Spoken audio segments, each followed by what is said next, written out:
मेरे प्रिय आत्मन, मेरे लाडले साधक भाई बहनों, आज का यह पावन प्रसंग आपके जीवन की दिशा और दशा दोनों बदलने वाला है। ध्यान से सुनिए।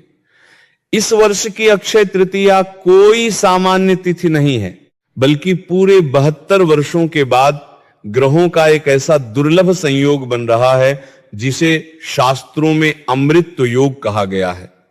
अक्षय का अर्थ ही है जिसका कभी क्षय न हो, यानी इस दिन आप जो भी पुण्य करेंगे, जो भी दान करेंगे या जिस भी मंत्र का जप करेंगे, उसका फल आपके 7 जन्मों तक अक्षय रहेगा, वह कभी समाप्त नहीं होगा। पुराणों में वर्णन मिलता है कि इसी पवित्र दिन भगवान विष्णु ने नर नारायण, परशुराम और हयग्रीव जैसे महान अवतार लिए थे। ये वह दिन है जब सतयुग और त्रेतायुग का प्रारंभ हुआ था और बद्रीनाथ धाम के कपाट भी इसी दिन खुलते हैं।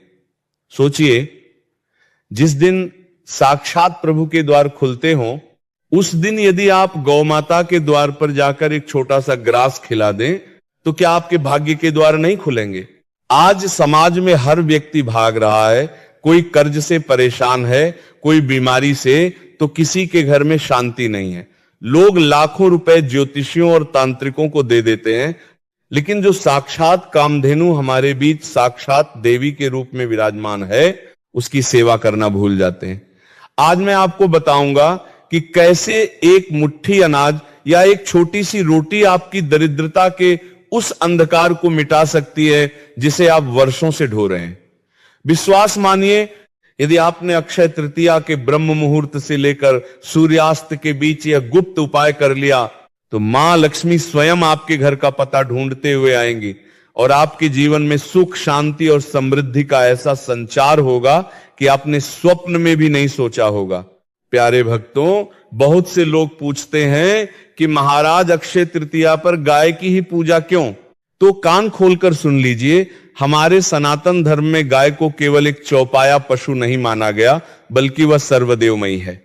जब क्षीर सागर का मंथन हुआ था, तो उस दिव्य मंथन से जहां एक ओर जगत जननी मां लक्ष्मी प्रकट हुई थी, वहीं दूसरी ओर दिव्य कामधेनु गाय भी उत्पन्न हुई थी। शास्त्र कहते हैं कि गाय और लक्ष्मी सगी बहनें हैं। जहां गाय के चरणों की रज्ज यानी धूल उड़ती है, वहां लक्ष्मी जी बिना बुलाए वास करती हैं। गाय के एक एक अंग में देवताओं का वास है। उनके सींगों के मूल में ब्रह्मा और विष्णु हैं। उनके माथे में साक्षात महादेव विराजमान है। उनके कानों में अश्विनी कुमार हैं और उनके नेत्रों में सूर्य और चंद्रमा का प्रकाश है। सबसे महत्वपूर्ण बात यह है कि गाय के गोबर में लक्ष्मी और गौमूत्र में गंगा का वास माना गया है। अक्षय तृतीया के दिन जब आप गाय को भोजन कराते हैं, तो वह भोजन केवल एक पशु के पेट में नहीं जाता, बल्कि वह सीधे 33 कोटि देवी देवताओं को प्राप्त होता है। यदि आपके पितृ रुष्ट हैं, जिसके कारण आपके घर में संतान नहीं हो रही या धन रुक जाता है, तो गाय को खिलाया गया एक गुड़ का डला आपके पितरों को तृप्त कर देता है। पितृदोष जो सबसे भयानक दोष माना जाता है, वह गौ सेवा से ऐसे शांत होता है जैसे जल से अग्नि। आज के इस कलयुग में गौ माता ही वह सीढ़ी है जो आपको साक्षात वैकुंठ तक ले जा सकती है।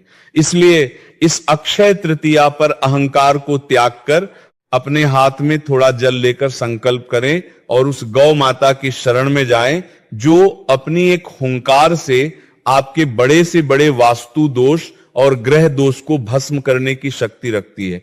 अब मैं आपको उन गुप्त वस्तुओं के बारे में बताने जा रहा हूं जिन्हें खिलाने से अलग अलग समस्याओं का अंत होता है। यदि आप कर्ज के बोझ तले दबे हुए हैं और रात को नींद नहीं आती, पैसा आता है पर बीमारी में निकल जाता है, तो इस अक्षय तृतीया को एक ताजी बनी हुई रोटी लें, उस पर थोड़ा सा शुद्ध घी लगाएं और 7 गुड़ के टुकड़े रखें। इसके साथ एक चुटकी पिसी हुई हल्दी उस पर छिड़क दें। हल्दी बृहस्पति का प्रतीक है जो सौभाग्य लाती है। घी शुक्र का प्रतीक है जो ऐश्वर्य देता है और गुड़ मंगल व सूर्य को बल देता है। इस रोटी को अपने हाथ से गाय को खिलाएं और खिलाते समय अपनी परेशानी गौ माता के कान में कह दें। यदि आपके विवाह में अड़चन आ रही है या दाम्पत्य जीवन में कड़वाहट है, तो गाय को भीगे हुए चने और गुड़ खिलाएं। जो माताएं संतान सुख के लिए तरस रही हैं, वे इस दिन गाय को जौ का आटा या जौ की रोटियां बनाकर खिलाएं, क्योंकि जौ को अक्षय अन्न माना गया है। यदि घर में नकारात्मक ऊर्जा है तो गाय को हरा चारा खिलाएं, जिससे बुध ग्रह शांत होता है और घर में बुद्धि व विवेक का वास होता है। याद रहे, खिलाते समय आपके मन में यह भाव होना चाहिए कि हे गौ माता, आप साक्षात लक्ष्मी हैं, मुझ पर कृपा करें। कई लोग दान तो करते हैं पर उनमें अहंकार आ जाता है, वे दूसरों को बताते फिरते हैं।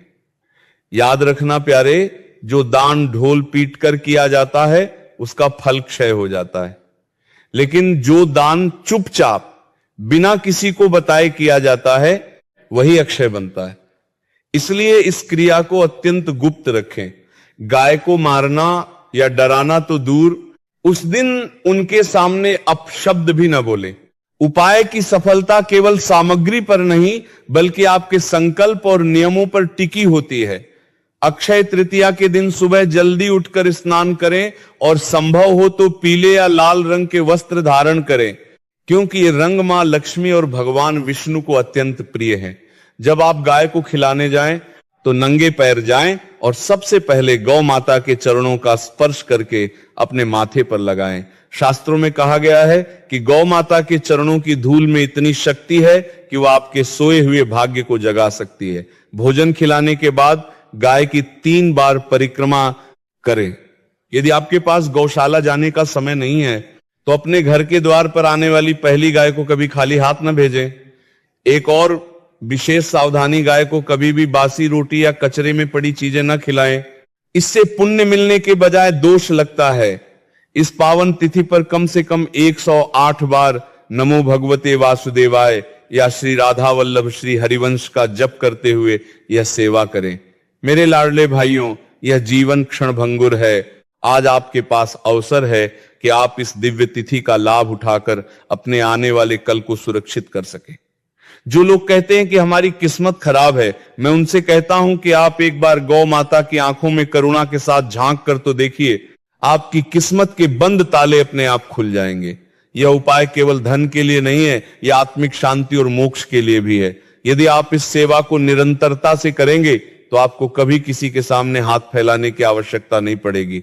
अंत में प्रभु से यही प्रार्थना है कि इस अक्षय तृतीया पर गौ माता आप सभी की झोलियां खुशियों से भर दे और आपके घर में कभी अन्न धन की कमी न हो। प्रेम से कहिए, श्री राधा कृष्ण। मेरे प्रिय आत्मन, मेरे लाडले साधक भाई बहनों, आज का यह पावन प्रसंग आपके जीवन की दिशा और दशा दोनों बदलने वाला है। ध्यान से सुनिए।